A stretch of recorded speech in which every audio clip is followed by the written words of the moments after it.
Selamat pagi Bapak Ibu Saudara sekalian, kita bertemu dalam acara Ku Perlu, kuliah pernikahan 10 menit, seri pernikahan tokoh Kristen. Hari ini kita akan berbicara tentang D.L. Moody dan pasangannya, Emma. Saudaraku, D.L. Moody adalah salah seorang pengkhotbah yang hebat, yang besar, yang Tuhan pakai di dalam zamannya. Dia dilahirkan pada tanggal 5 Februari 1837 di Massachusetts. Sayang, ketika baru berusia 4 tahun, ayahnya meninggal dunia, sehingga membuat Moody dan 9 adiknya hanya dirawat oleh ibu mereka, dan ibu mereka harus bekerja keras untuk mencukupi kebutuhan keluarga. Moody juga harus bekerja keras. Dia melakukan pekerjaan sebagai penggembala sapi milik tetangganya. Dia hanya mendapatkan upah yang kecil di dalam pekerjaannya. Pada waktu berusia 17 tahun, Moody meninggalkan keluarganya dan bekerja bersama pamannya di Boston sebagai pedagang sepatu. Nah, di sanalah Moody berkenalan dengan sekolah minggu, sebab pada waktu kecilnya dia tidak terlalu suka dengan agama. Namun disinilah perjumpaan dia dengan seorang laki-laki yang saleh bernama Edward Kimball, yang membimbing dia akan jalan keselamatan, yang menunjukkan kebaikan dan kasih kepada D.L. Moody. Di sekolah minggu itulah dia bertumbuh dan mengenal Tuhan. Lalu Moody kemudian melanjutkan perjalanan hidupnya ke Chicago. Dia ingin mengembangkan minat dan usahanya ke bidang sepatu. Ia bekerja sebagai penyemir sepatu dan dia mau menjadi seorang pengusaha sepatu. Sambil dia juga melayani di gereja di sini. Disinilah perjumpaannya dengan Emma. Emma inilah yang menarik perhatiannya, sebab Emma masih muda, 16 tahun pada waktu itu. Mereka berkenalan dan mereka melayani bersama-sama. Emma adalah seorang wanita yang baik hati dan mencintai Tuhan. Lalu saudara-saudara, di dalam perjalanannya kemudian terjadi perang saudara pada saat itu. Dan disinilah kemudian D.L. Moody kemudian melamar Emma dan menjadikan Emma untuk menjadi istrinya. Dan kemudian mereka melangsungkan pernikahan, yaitu di mana mereka menikah pada tahun 1862 pada waktu perang saudara itu.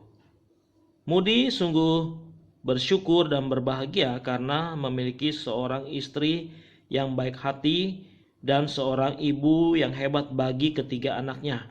Mereka melahirkan anak-anak yang diberi nama Emma, William, dan Paul.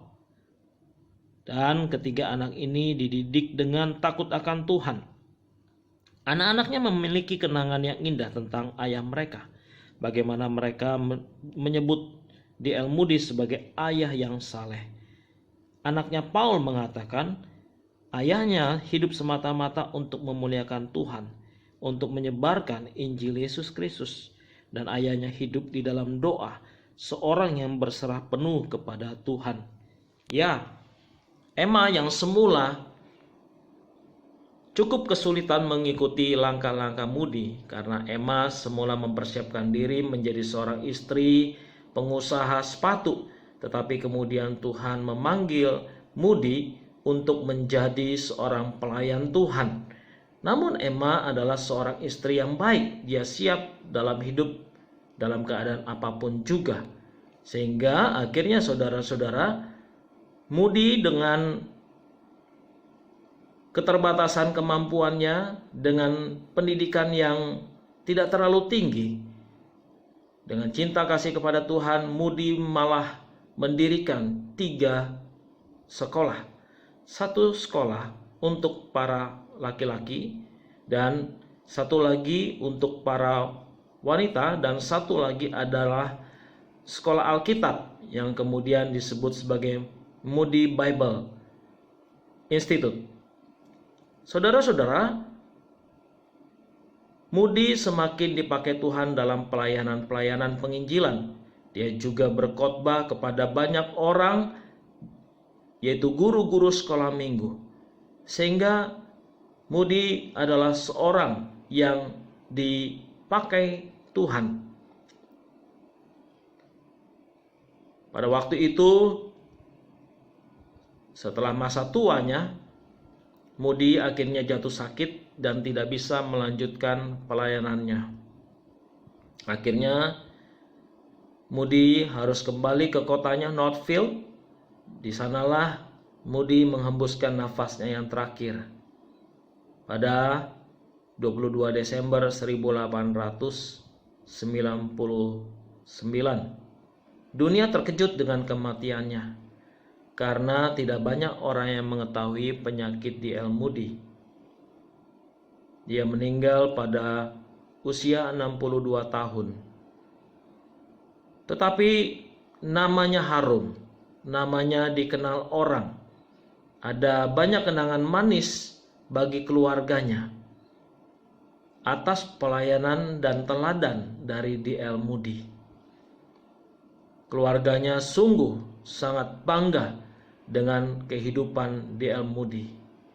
Bahkan dikatakan dalam biografinya, tidak ada kehidupan pribadi seseorang bila diperhatikan secara seksama lebih baik daripada D.L. Moody. Baik dalam perannya sebagai orang tua, sebagai teman, sebagai tetangga, dalam segala sesuatu. Ia adalah orang Kristen sejati, laki-laki sejati. Pernikahannya dengan Emma sangat diberkati dan Tuhan memimpin kehidupan keluarga mereka. Dan nama besar Moody akan diingat orang sebagai seorang hamba Tuhan yang besar, yang mengabarkan Injil ke berbagai tempat dan juga melakukan pelayanan-pelayanan sekolah minggu, membina guru-guru sekolah minggu, dan mendirikan seminari putri di Northfield dan sekolah putra di Mount Hermon. D.L. Moody adalah seorang tokoh yang penuh dengan kuasa dan mempertahankan kebenaran yang besar.